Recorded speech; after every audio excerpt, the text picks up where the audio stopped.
Hello Ramya, ఒక happy news share చేసుకోవాలి. మనం రోజు కలుసుకునే ప్లేస్ ఉంది కదా, ఒకసారి రావా?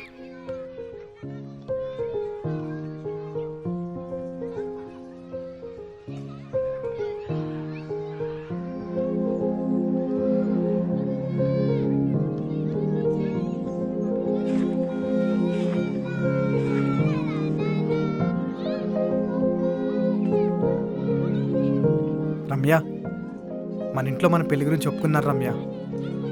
ఇంకా మనం 7 అడుగులు వేయడానికి రెడీ అయిపోవచ్చు.